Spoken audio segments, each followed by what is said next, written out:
Sarah just stormed out of your office. All you said was, "This forecast has outdated pricing." But here's what happened in the next 48 hours. Hour 1, Sarah posts on LinkedIn about toxic management culture. Hour 6, HR schedules an emergency meeting about your communication style. Hour 24, your CEO asks why your department has the highest turnover rate. Hour 48, Sarah's resignation letter lands in your inbox. Now you're wondering, am I the problem? Here's the brutal truth. You're not the villain in this story, but you're also not innocent. This isn't about blaming the manager or the employee. It's about recognizing that both sides came in without the right tools for the job. What really happened? So your project coordinator sent a budget forecast to your biggest client using vendor prices from last year, pricing that's now 30% higher. The client thinks you can't manage basic costs. Sarah, she thinks you're micromanaging her intelligence. Nobody here is evil, but everybody is failing at the same fundamental skill. I've watched brilliant professionals quit excellent jobs because of conversations exactly like this. I've seen managers promote mediocre performers because they were too terrified to have honest conversations about quality. This isn't about hurt feelings. This is about career suffering and costly preventable turnover. Today, we're solving the feedback literacy crisis, the professional skill nobody taught us, and the real reason most workplace conflicts explode. Welcome to Handled by the Why Variable, the show where we bridge generations in the workplace with strategy that sticks. Each week, we tackle the real workplace challenges between managers and early career talent. No buzzwords, no generic advice, just practical frameworks that actually work for both sides. So let's talk about what's really happening, what I sort of look at as almost like a hidden crisis. Here's the uncomfortable truth. We have a massive skills gap in North American workplaces, and maybe we've been misdiagnosing it for several years. We call it generational conflict. We blame participation trophies or old school management styles. But that's not the full answer. This is a feedback literacy problem. And nobody taught us this stuff. We're all kind of improvising and praying that we don't destroy someone's confidence in the process. Here's how we got here. Many newer professionals grew up in systems designed to protect self-esteem. Those messages of great effort, everyone's special, A+ for trying. And you add to that a social media world where their identity and personal brand are really closely tied to their output.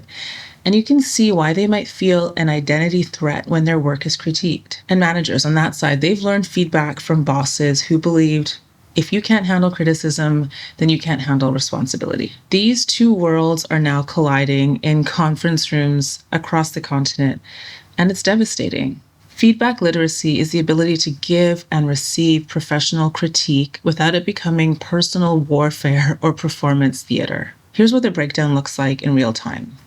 So the manager says, this forecast is a mess. None of this adds up. What they mean is the pricing data is outdated, and this is going to mislead the client, the employee who may be sensitive or who isn't used to getting feedback hears, you failed, you're not smart enough, you don't belong here. The employee thinks they're attacking me personally, and this place is toxic. The manager is discussing the output of their work, but the employee is experiencing a threat to their identity. Both people leave frustrated, confused, and less productive than when they started. Let's be clear. This isn't about creating a nicer workplace. This is about building a functional workplace. When feedback conversations fail, here's what's actually happening. Performance stagnates. So that budget error that I talked about earlier, it happens again next quarter because nobody fixed the root cause. And then you have talent hemorrhaging. You lose capable people who could have grown with proper guidance. Replacing Sarah could cost you $85,000 in recruitment, training, and lost productivity. Also, standards decline. If managers start avoiding difficult conversations entirely, then mediocrity becomes the new normal. And then you have teams fragmenting. People stop collaborating because they're afraid of conflict, and innovation dies in fear. And let's not forget clients. That relationship suffers too. Because if poor work reaches clients because internal quality controls have broken down, you're going to lose your clients. And here's the most frustrating part. Both sides think the solution is fixing the other person.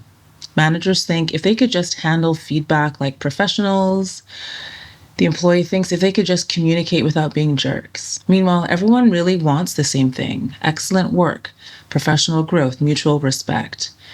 But we're failing at the conversations that actually make all of that possible. So what do most managers do when they realize the feedback conversations are exploding?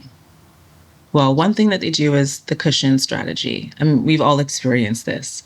Someone wraps their critique in so much praise that it actually becomes meaningless. They'll say, "You're incredibly creative. I love your energy. Your PowerPoints are beautiful. You're a great team player. But maybe, just maybe, we could think about approaching the numbers slightly differently." So then the employee leaves that conversation thinking, okay, so the numbers are fine. That was confusing. Am I doing well or not? Then there's the avoidance strategy. They say nothing and hope problems magically resolve themselves.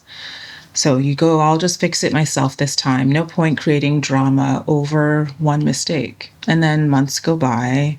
You had the same mistakes, the same frustrations, and now everyone's wondering why performance isn't improving. And then you have the nuclear option, where you save all the feedback and deliver it during performance reviews.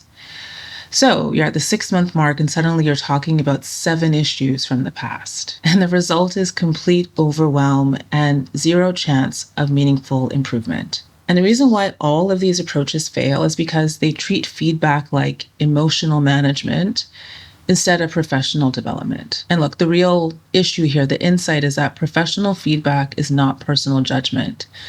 But when you don't know how to separate the two, everything ends up feeling like an attack. So about those issues 7 months ago, result is complete overwhelm and zero chance of meaningful improvement. Here's why all of these approaches fail.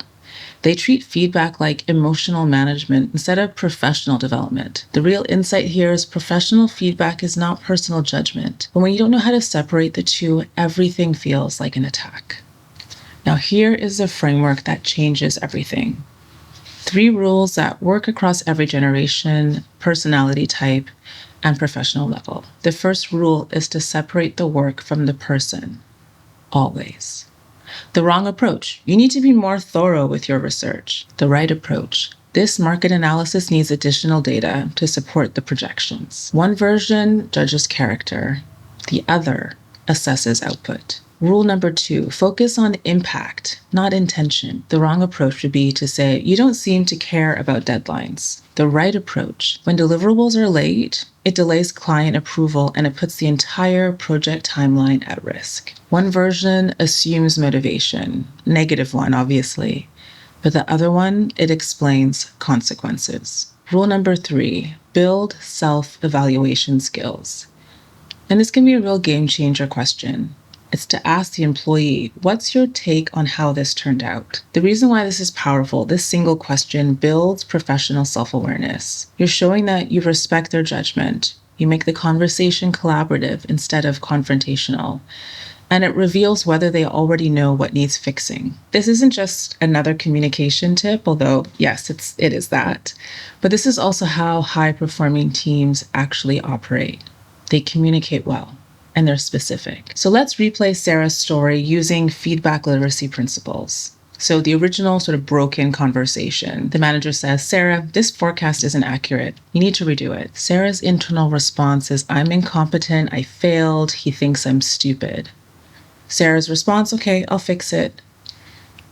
But what she ends up really doing is spending the evening updating her LinkedIn and questioning her career choices. Now, if we use the feedback literacy version, the manager will say, "Sarah, before we dive into this forecast, what's your read on how it turned out?" It gives Sarah an opportunity to really think about what happened. And she'll say, "Honestly, the methodology is solid, but I couldn't get updated vendor pricing before the deadline." Then the manager says, "Yes, exactly. Your analytical approach is excellent, and that's why this project came to you. But the challenge here is the outdated pricing. And there's a reason why it matters. Because now the client thinks we're 30% over budget, and it damages our organization's credibility. So what are you going to do going forward?" And Sarah gets an opportunity to offer a solution. She's going to set up some automation and she's going to add a buffer. So if the prices change, they're okay. The manager gets to be there to support her. Sarah owns the fix, the solution. She understands the business impact, and she also feels trusted to solve complex problems. It's the same situation, the same people, but it's a different outcome. So, how do you actually have the after conversation from Sarah's story every time? It's not about being a different person. It's about using the right tactical tools. So, one rule is the 24-hour rule. Never give feedback when you're frustrated. Your emotional state is going to transfer directly to the conversation. Sometimes it's good to sleep on it and then just come back the next day a little more clear-headed. Then there's the assumption check. Before speaking, ask yourself, am I judging their work or their character? And if it's their character, you're going to have to stop and reframe. Then there's the setup question, which we did earlier, where you start with self-evaluation. You ask them, how did this go? What's your assessment of the outcome? And then impact framing. Always explain the business why. Here's why this matters to the project, the client, or to the team. And then there's the growth close. And with support, ask them, what do you need to execute this to the best of your ability? And there are a few phrases here that can work. This deliverable needs. The impact of this approach is, help me understand your thinking. What would take this from good to exceptional? Or here's what success looks like. These phrases work because they focus on output, impact, and growth. They're not personality assessments. And here's what happens when teams develop true feedback literacy. People actually start seeking feedback because they know that they're safe to do so. So instead of avoiding difficult conversations, they actively request them because they trust you and they trust that the process is going to help them grow. Performance improves really quickly. Problems get identified and solved quickly before they become crises or bad habits. There's a term that I know a lot of us have heard, but psychological safety actually increases because people know that the feedback is targeting their work quality, not their personal worth. And so they feel safe to take some professional risks. Retention improves too, because people don't leave because you are, a toxic manager. They stay because you are there really to develop them and they see that.